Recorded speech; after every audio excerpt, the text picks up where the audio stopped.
Hello everyone, स्वागत है आप सभी का आपके अपने YouTube channel the future coaching.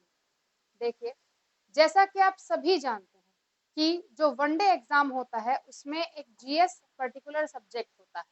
ठीक है, तो जीएस में जो हमारा सब्जेक्ट आते हैं वो history, geography, political science, economy, general knowledge में, और आपका आ जाता है करंट अफेयर, और उसी में हमारा एक सब्जेक्ट आता है वो होता है जर्नल साइंस। क्या होता है? General science.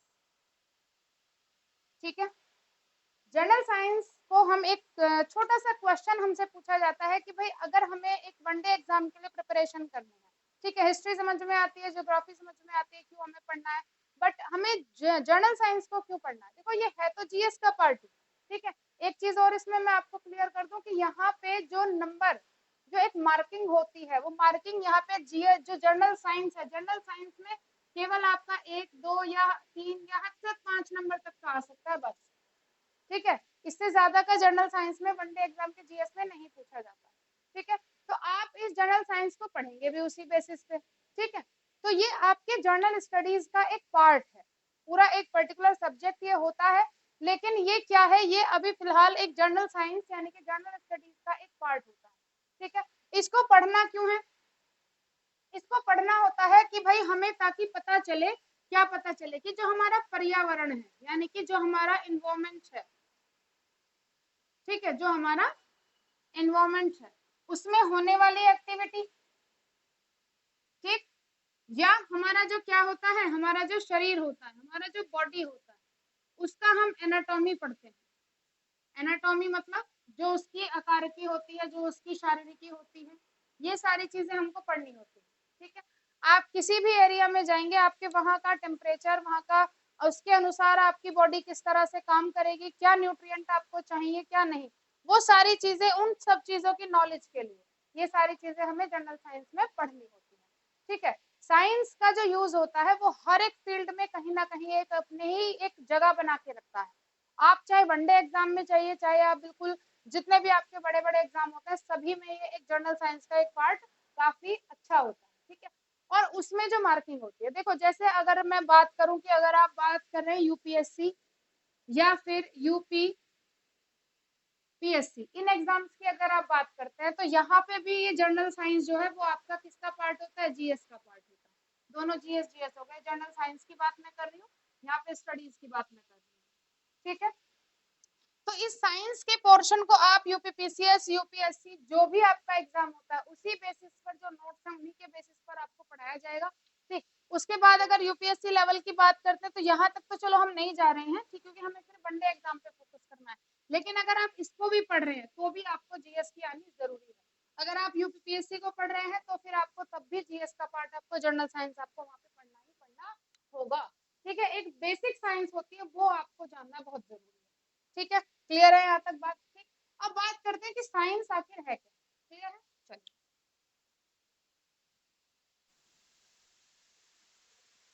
ठीक है, साइंस,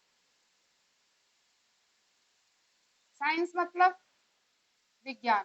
ठीक है, अब ये जो ज्ञान है यानी कि जिसमें वैज्ञानिक पद्धतियों का इस्तेमाल किया गया हो, उसको हमने विज्ञान कह दिया। ठीक है, उसको हमने साइंस कह दिया। ठीक, अब ये जो साइंस होता है इसमें 3 शाखाएं हमारी मेन आ जाती है। एक आ जाता है भौतिक, एक आ जाता है रासायनिक, और एक आ जाता है जीव। ठीक है, तो भौतिक विज्ञान को क्या कहते हैं? इंग्लिश में फिजिक्स कहते हैं। रासायनिक विज्ञान को केमिस्ट्री कहते हैं, और जीव विज्ञान को हम बायोलॉजी कहते हैं। ठीक है, जिसको अब हम अपनी क्लासेस में पढ़ने वाले हैं, बायोलॉजी की क्लासेस अब हम स्टार्ट करने वाले हैं। ठीक है, तो ये तीनों का ही अपने अपने फील्ड में एक बिल्कुल बिल्कुल अच्छा काम होता है। चलो, जैसे मैंने एक एग्जांपल ले लिया कि मेरे पास एक एप्पल है। ठीक है, अब ये जो एप्पल है, अब हम इसका कई तरह से इस्तेमाल कर सकते हैं। ठीक, अगर एप्पल पेड़ से गिरा, अगर एप्पल कहाँ से गिरा है? पेड़ से गिरा है। ठीक है, न्यूटन के सर पे गिरा था, ऐसा ही हमने सुनते हैं, ऐसा ही सुनने में आता है। ठीक, तो ये फिजिक्स बताएगी कि भाई ये क्यों गिरा, आखिर ये नीचे क्यों गिरा, ये ऊपर ही क्यों नहीं रह गया। ठीक है, दूसरा केमिस्ट्री, इसका जितना भी केमिकल कंपोजिशन होगा, ठीक है, इसका जितना भी केमिकल कंपोजिशन होगा, लाइक हमें पता है कि भाई एप्पल खाएंगे तो उसमें हमें फेरस बहुत ज्यादा मात्रा में हमें इसमें मिलता है। ठीक है, ये एसिडिक होता है नेचर में या फिर बेसिक होता है। हमारे लिए कितना सही है, मानो एसिडिक भी है तो हम कितने पीएच का एसिड हम अपनी बॉडी में कंज्यूम कर सकते हैं। ठीक है, या हमारे लिए वो एसिड जरूरी है या नहीं है, वो चीज हम खाएं या ना खाएं। ठीक, तो ये सारी चीजें कौन बताएगा? एप्पल को कौन बताएगा? ये केमिस्ट्री हमें बताती है। बात आती है बायोलॉजी की। ये एप्पल प्रोड्यूस कैसे हुआ या रिप्रोड्यूस कैसे हुआ? प्लांट से जो भी हमारा पेड़ था, इस एप्पल के बनने तक का प्रोसेस, इस सेब के बनने का प्रोसेस, कैसे यहाँ पे फ्लावर आया, फ्लावर से फिर सीड बना, सीड से फिर जो सीड को कोटिंग हुई वही हमारा क्या कहलाया? फिर एप्पल कहलाया। फिर यहाँ पे छोटे छोटे बीज इसके यहाँ पे रह गए। ठीक है, तो ये पूरा का पूरा प्रोसेसर किसने बताया? बायोलॉजी ने बताया। ठीक है, इतने चीज यहाँ तक क्लियर है, ये समझ में आता है। ठीक, कि हमें तीनों चीजों को क्यों पढ़ना है ना? इसीलिए पढ़ना ताकि हम ये जान पाए कि एप्पल हमें खाना क्यों है, एप्पल अगर पक गया है तो पेड़ से नीचे ही क्यों गिरेगा। ठीक है, या फिर उस एप्पल का जो रिप्रोडक्शन है वो कैसे हुआ, ये तीनों चीजें ही हमें बताएंगे। अब इसमें ये भी नहीं है कि आप केवल एप्पल पे बात अप्लाई करेंगे, ये सारी चीजें सभी पर अप्लाई होती है। लाइक आवर बॉडी, अगर मैं ह्यूमन बॉडी की बात करूं तो ह्यूमन बॉडी में क्या होता है कि भाई हमारा जो लेंथ है, हमें अगर नापना है, अपने आप का मेजरमेंट लेना है, तो उसमें किसकी हेल्प लगेगी? फिजिक्स की हेल्प लगेगी। ठीक है, हमारी बॉडी है, क्यों इतना ज्यादा एकदम से भाई हम पूरे टिके हुए हैं जमीन पे, हमारे पैर ऊपर नहीं उठ रहे हैं, क्यों नहीं उठ रहे हैं? ठीक है, फिर केमिस्ट्री, जितना भी हमारा बॉडी का केमिकल कंपोजिशन है, हमारा हार्मोनल सिस्टम है, हमारा नर्वस सिस्टम है, किस तरह से माइंड के साथ काम कर रहा है, ये कौन बताएगा? ये केमिस्ट्री बताती है। ठीक है, ये सारा केमिकल कंपोजिशन होता है। उसके बाद हमारी पूरी बॉडी का स्ट्रक्चर कैसे ड्राइव हुई, सेल ने किस तरह से अपने आप को डिवाइड करके पूरी एक बॉडी को बनाया, क्या क्या हमारी बॉडी में ऑर्गन होते हैं, किस तरह से वो काम करते हैं, वो सारी चीजें किसमें आ जाती है? बायोलॉजी में आ जाती है। क्लियर है इतनी चीज? ठीक है, चलिए आगे चलते हैं। ठीक,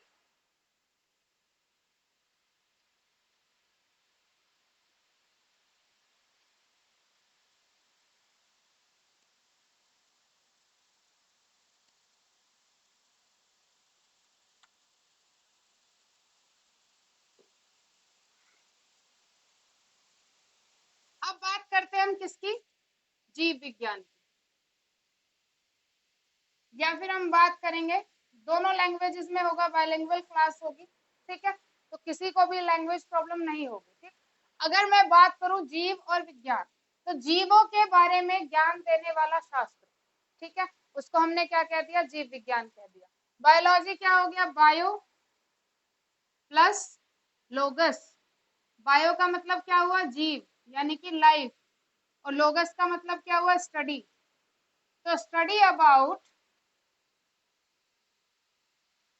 life, that is called biology.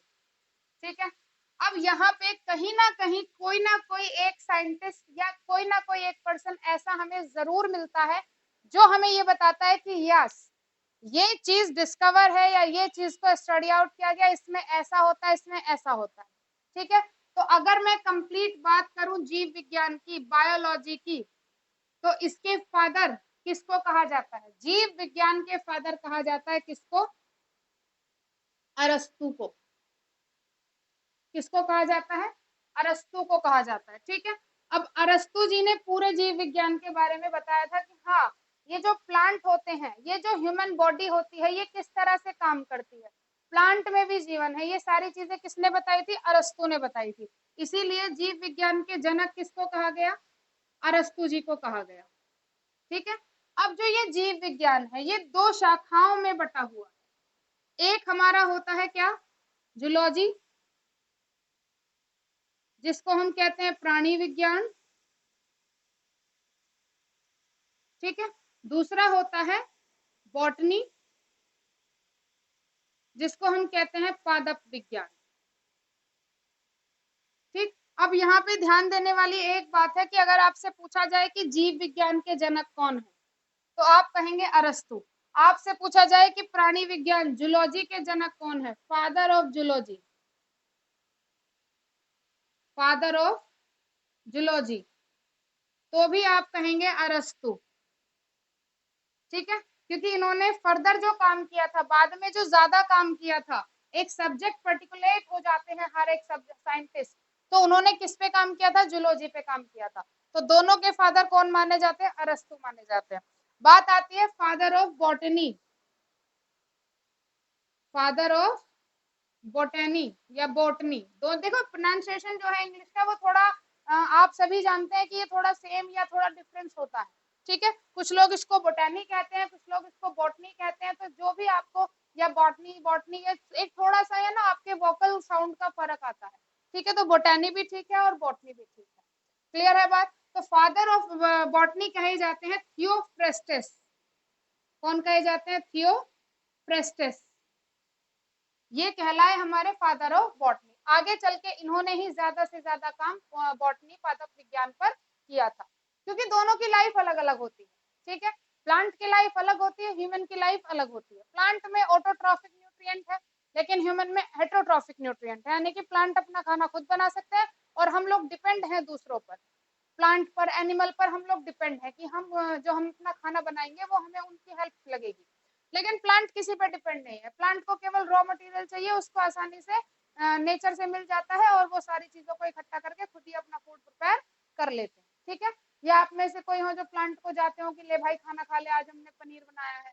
ठीक, ऐसा नहीं हो सकता ना, ये चीजें होती नहीं है।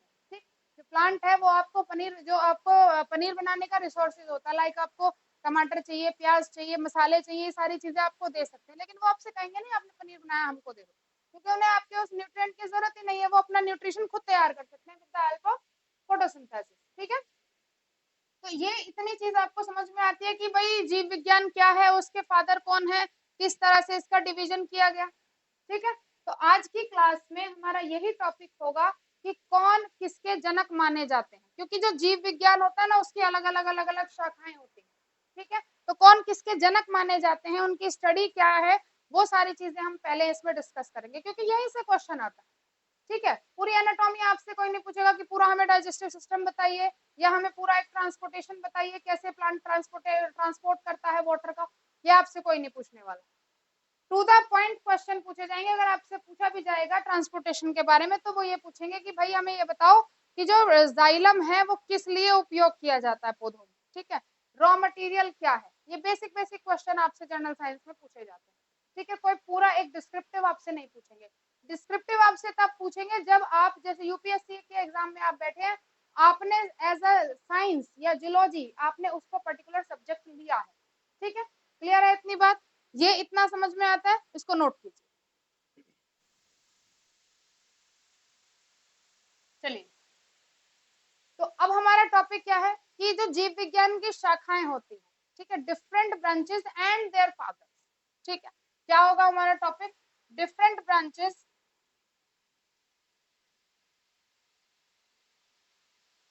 Of biology and their father, या हम कह सकते हैं कि जीव विज्ञान की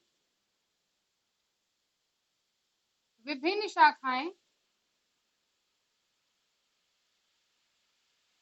और उनके जनक। ठीक है जी, ये हमारा टॉपिक होगा आज का, पहली क्लास का। ठीक है, तो सबसे पहले, क्योंकि हम जब हम कोई भी चीज को हम पढ़ते हैं, ठीक है, हमने ये बताया कि भाई डायनासोर थे यहाँ पे, तो कहीं ना कहीं उनके हमें क्या मिले थे? फॉसिल्स मिले थे। तो उसकी एक पूरी स्टडी की जाती है जिसको हम कहते हैं जीवाश्मिकी। जीवाश्मिकी, ठीक है, क्या कहते हैं इसको? जीवाश्मिकी।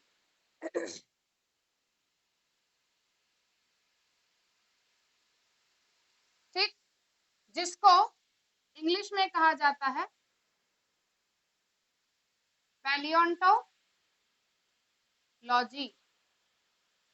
ठीक है, क्या कहा जाता है? पैलियोंटोलॉजी। ठीक, अब किसकी बात है? उनके जनक की। तो इनके जनक पैलियोंटोलॉजी स्टडी यानी कि जीवाश्मिकी, जिसमें हम फॉसिल्स का अध्ययन करते हैं, जो हमें जीवाश्म मिलते हैं।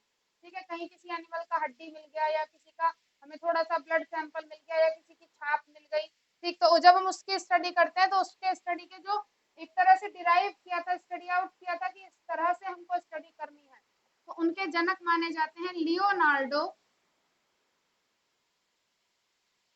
Leonardo D Vinci.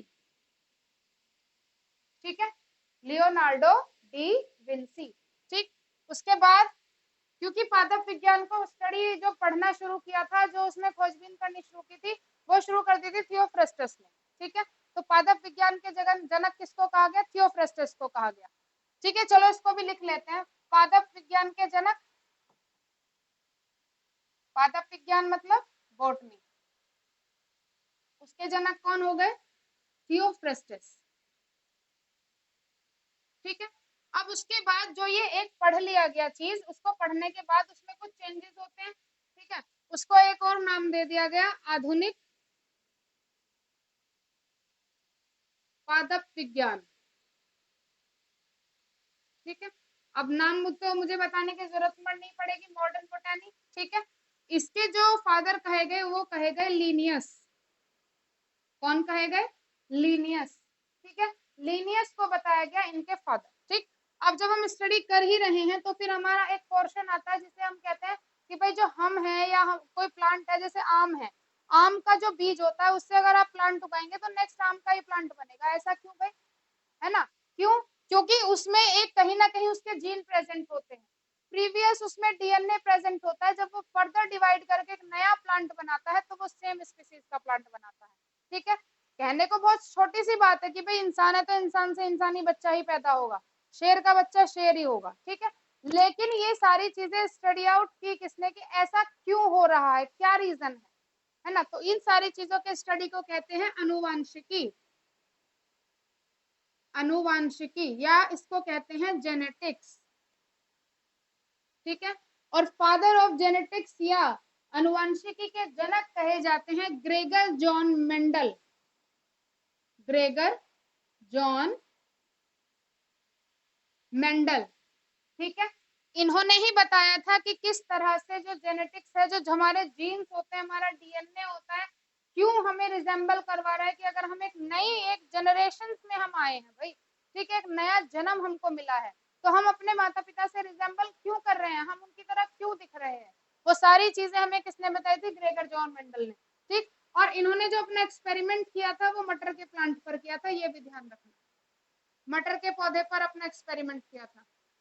ठीक है, तब इन्होंने अपने सारे जो रिजल्ट था पूरा स्टैटिकल रिजल्ट उन्होंने दिया था, तब हमें पता चला था कि हाँ ये क्या है, मटर के पौधे पे पूरा उन्होंने एक्सपेरिमेंट किया, तो उन्हें बताया कि किस तरह से जो जीन है वो नेक्स्ट जनरेशन में ट्रांसफर करते हैं। ठीक है, नेक्स्ट आ जाता है हमारा साइटोलॉजी, जिसको कहते हैं कोशिका विज्ञान। कोशिका विज्ञान, क्या कहा? साइटोलॉजी। ठीक है, जो हमारी सेल होती है, अब उस सेल को अगर आप एज अ ऑर्गेनल देखेंगे, ऑर्गन नहीं, सेल को हमेशा ऑर्गेनल कहा जाता है, सेल ऑर्गेनल्स कहे जाते हैं। सेल अपने आप में बहुत बड़ा टॉपिक है भाई, सेल डिवाइड भी कर रही है उसको भी पढ़ना है, सेल का अपना स्ट्रक्चर है उसको भी पढ़ना है। ठीक है, सारी चीजें, तो जो भी हमारा सेल को उन्होंने डिराइव किया था, उन्होंने बताया था कि हाँ भाई ये सेल क्या है, वो है हमारे रॉबर्ट हुक। तो फादर ऑफ साइटोलॉजी कहलाते हैं रॉबर्ट हुक। ठीक है, क्लियर है इतनी चीज? इतना नोट करेंगे, आगे चलते हैं।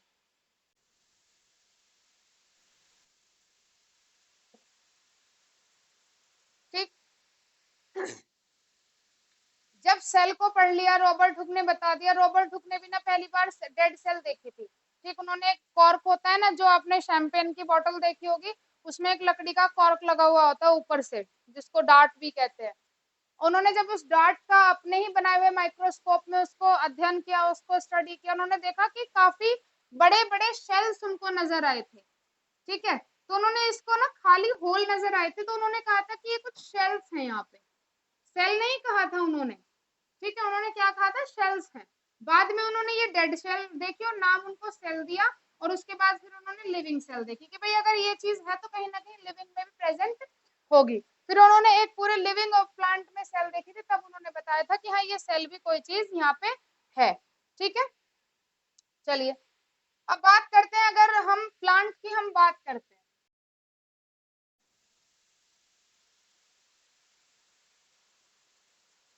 ठीक, एक होती है पादप शारीरिकी और दूसरी होती है पादप कार्यरिकी, कार्यविकी, ठीक है, कि प्लांट जो है वो कैसे काम कर रहा है और प्लांट का देखने में स्ट्रक्चर कैसा है, ठीक। तो पादप शारीरिक को कहते हैं प्लांट एनाटॉमी, प्लांट एनाटॉमी, और इसको कहते हैं प्लांट फिजियोलॉजी।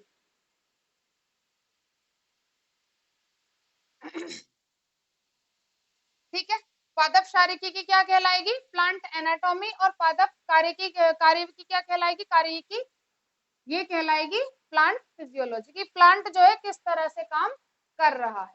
ठीक है, तो यहाँ पे हमारी दो चीज आ जाती है कि भाई जैसे हमने कह दिया कि भाई इसके बारे में पढ़ना है, ठीक, तो सबने अलग अलग स्टडी की थी, ऐसा नहीं कि भाई थियोफ्रेस्टस ही थे या केवल लीनियस ही थे, उन्होंने ही सारी चीजों को पढ़ा था बताया था, ठीक, ऐसा कुछ नहीं है। तो प्लांट एनाटॉमी के फादर माने जाते हैं एन गिव, ठीक है, और इनके फादर माने जाते हैं स्टीफन हेल्स, ठीक है, कौन माने जाते हैं, एन गिव एंड स्टीफन हेल्स, ठीक है। उसके बाद आती है टेक्सोनोमी, जिसको हम कहते हैं वर्गीकरण, ठीक है, टेक्सोनोमी।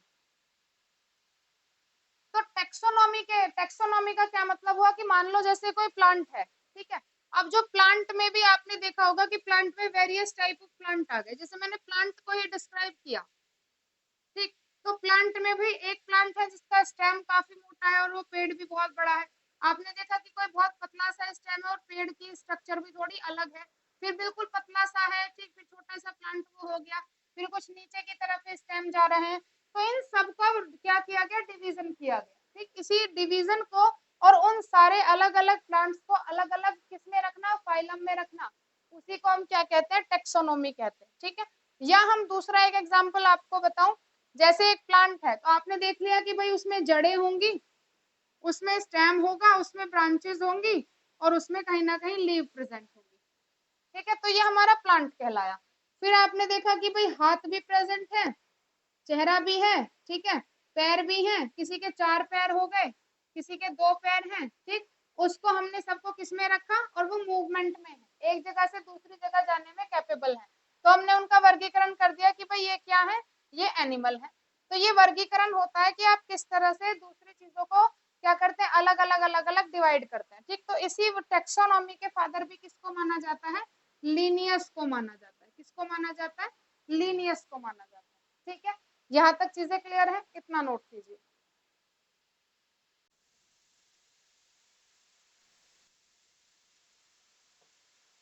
फिर आता है सूक्ष्म जीव विज्ञान, सूक्ष्म जीव विज्ञान, जिसको कहते हैं माइक्रोबायोलॉजी, ठीक है, और इनके फादर माने जाते हैं लुईस पास्चर, लुईस पास्चर, ठीक है, लुई पास्चर इनके फादर माने जाते हैं, ठीक।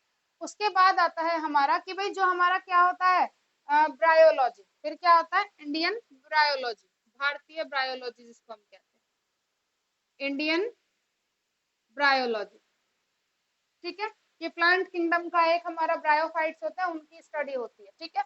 तो इंडियन ब्रायोलॉजी के जो फादर माने जाते हैं वो माने जाते हैं R S Kashyap, R S Kashyap, ये इंडियन ब्रायोलॉजी के फादर माने जाते हैं, क्लियर है इतनी बात, ठीक। फिर आता है इंडियन, इसको हम भारतीय क्या कहेंगे, भारतीय ब्रायोलॉजी कहेंगे, लिख देती हूँ चलो, भारतीय ब्रायोलॉजी, ठीक है। फिर आता है भारतीय शैवाल विज्ञान, भारतीय शैवाल विज्ञान, ठीक, इसको कहते हैं इंडियन एल्गोलॉजी, क्या कहेंगे इसको, इंडियन एल्गोलॉजी, ठीक। इसके फादर माने जाते हैं एम ओ ए अयंगर, एम ओ ए अयंगर, ठीक है, ये इनके फादर माने जाते हैं इंडियन एल्गोलॉजी। शैवाल के बारे में जब हम पढ़ते हैं एल्गोलॉजी वही होती है कि भाई आपने क्या किया कि एल्गीज का अध्ययन जो होता है उसको एल्गोलॉजी कहते हैं। ठीक, क्लियर है इतनी बात? ठीक, इतना नोट करेंगे, आगे चलते हैं। ठीक, फिर आता है प्रतिरक्षा तंत्र। ठीक, जिसको हम कहते हैं इम्यूनोलॉजी। इम्यूनोलॉजी, ठीक है। प्रतिरक्षा यानी कि जो हमारा ह्यूमन बॉडी होता है, हम या फिर एनिमल बॉडी, कोई भी लिविंग बॉडी है, उनके अंदर एक कैपेसिटी होती है कि भाई वो क्या कर सकते हैं, उनके अंदर क्षमता होती है। मान लो आपको चोट लग जाए तो वो आपकी चोट धीरे धीरे ओवरकम हो जाती है। कैसे? आपके बॉडी की वजह से। ठीक है, आपके बॉडी की वजह से वो चोट क्या हो जाती है, धीरे धीरे ठीक हो जाती है। ठीक है, तो इम्यूनोलॉजी क्या हुआ कि भाई वही साइंस हो गई जिसकी वजह से हमारा जो ह्यूमन बॉडी है, जो लिविंग बॉडी है, किस तरह से बीमारियों से लड़ता है। ठीक है, तो इसका जो स्टडी किया था, इसके जो फादर माने जाते हैं वो माने जाते हैं एडवर्ड जेनर। कौन माने जाते हैं? Edward Jenner. ठीक है, एडवर्ड जेनर माने जाते हैं। ठीक, और ठीक, आगे चलते हैं। फिर हमारा आ जाता है कवक विज्ञान। ठीक है, फिर क्या आता है?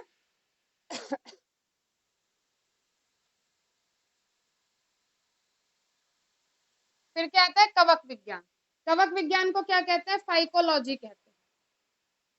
ठीक है, तो कवक विज्ञान के जो जनक माने जाते हैं वो माने जाते हैं रॉबर्ट, सॉरी रॉबर्ट नहीं, माइकेली। ठीक, देखो बायो में जब हम पढ़ते हैं ना तो रॉबर्ट का ना 2 या 3 बार नाम आता है, एक रॉबर्ट हुक, एक रॉबर्ट ब्राउन। ठीक, तो रॉबर्ट हुक का याद रखना कि उन्होंने सेल के बारे में बताया था, और रॉबर्ट ब्राउन का नाम आता है ब्लड के बारे में, ब्लड ग्रुप के बारे में, ब्लड के बारे में जब बात करते हैं तो उन्होंने ही ब्लड के बारे में ज्यादा खोजबीन की थी, तो उसमें रॉबर्ट ब्राउन का नाम याद आता है। ठीक है, माइकेली फाइकोलॉजी के लिए, कवक विज्ञान के लिए। क्लियर है इतनी बात? ठीक है,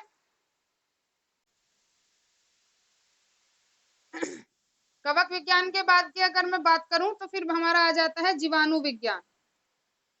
जीवाणु विज्ञान, जिसको हम कहते हैं बैक्टीरियोलॉजी। बैक्टीरियो बैक्टीरियोलॉजी, तो बैक्टीरियोलॉजी के जो फादर माने जाते हैं वो माने जाते हैं एंटोनी वॉन ल्यूवेनहॉक। ठीक है, एंटनी वॉन ल्यूवेनहॉक, कहीं कहीं आपको सीधा सीधा ल्यूवेनहॉक भी बता देंगे, उनके सरनेम से उनको जाना जाता है। क्लियर है बात? ठीक है, चलिए इतना नोट कीजिए, आगे चलते हैं।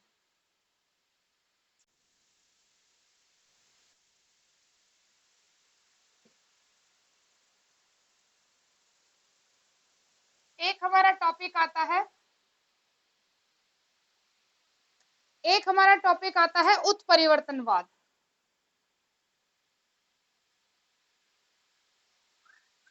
उत्परिवर्तनवाद, जिसको कहते हैं म्यूटेशनोलॉजी।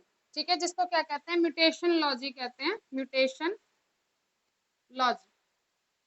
ठीक है, म्यूटेशन क्या होता है कि आपकी बॉडी में आपके डीएनए या जीन्स की वजह से हुआ कोई भी अनवांटेड चेंज जो आप नहीं चाहते थे, उसको म्यूटेशन कहते हैं। ठीक है, और इसी म्यूटेशन लॉजी के स्टडी की थी किसने? ह्यूगो डी व्रीज ने। किसने? ह्यूगो डी व्रीज ने। ठीक है, ह्यूगो डी व्रीज से एक नाम याद आता है हिप्पोक्रेटस। ठीक है, एक नाम याद आ जाता है। ठीक, क्या नाम याद आता है? जैसे कि मैंने अभी बताया, एक नाम याद आता है हिप्पोक्रेटस। क्या नाम याद आया? हिप्पोक्रेटस। Medical science. ठीक है, इसके बारे में औषधि विज्ञान होता है ना, इसको मेडिकल साइंस ही आप याद रखना। ठीक है, चाहे हिंदी वाले हैं चाहे इंग्लिश वाले, मेडिकल साइंस याद रखना। ठीक है, तो मेडिकल साइंस के फादर माने जाते हैं हिप्पोक्रेटस। कई बार ये क्वेश्चन पूछा गया है, इसको जरा, ये दोनों क्वेश्चन आप जरा याद रखिएगा, बहुत ज्यादा पूछे जाते हैं। ठीक है, ह्यूगो डी व्रीज के बारे में, और ह्यूगो डी व्रीज के बाद उत्परिवर्तनवाद में 2 नाम और आते हैं। उत्परिवर्तनवाद में वो 2 नाम आते हैं, लेमार्क और डार्विन। लेमार्क और डार्विन, इन दोनों ने काफी ज्यादा इस पे काम किया था। लेमार्क ने कहा था, इन्होंने दोनों ने एक जानवर पकड़ लिया, वो था जिराफ। ठीक है, इन्होंने कहा था लेमार्क ने कि जिराफ की जो गर्दन है वो किस वजह से लंबी हुई थी, कि उनको खाना जो है उनका कम पड़ रहा था नीचे वाला, तो वो अपने दोनों पैरों को ऊपर उठाते थे, गर्दन को उचकाते थे, जिसकी वजह से उनकी जो गर्दन है वो लंबी होती चली गई। ठीक है, डार्विन ने कहा कि नहीं, दोनों तरह के जिराफ प्रेजेंट थे, छोटी गर्दन वाले भी और बड़ी गर्दन वाले भी। छोटी गर्दन वाले सरवाइव नहीं कर पाए थे क्योंकि वो पेड़ों की पत्तियां ज्यादा ऊपर तक की नहीं खा सकते थे। बड़ी गर्दन वाले सरवाइव कर पाए, लंबी गर्दन वाले, तो इसीलिए वो सरवाइव करते रहे और वो आज तक भी यहाँ पे हैं। ठीक है, इन्होंने कहा था कि नहीं, वो एक तरह से जब वो अपने पैरों को ऊपर उठाते थे और ये सब पत्तियों को खींचने के लिए, तो बहुत ज्यादा देर तक उन्हें ऊपर रखना पड़ता था, जिसकी वजह से उनकी जो गर्दन है वो क्या होती चली गई, लंबी होती चली गई। ये मेरा कॉन्सेप्ट नहीं है, ये लेमार्क और डार्विन का कॉन्सेप्ट है, उत्परिवर्तनवाद में यही आता है। ठीक है, क्लियर है। ह्यूगो डिवरीज के बाद आप इन दोनों को ही पढ़ेंगे, उसमें लेमार्क और डार्विन को। क्लियर है बात? ठीक,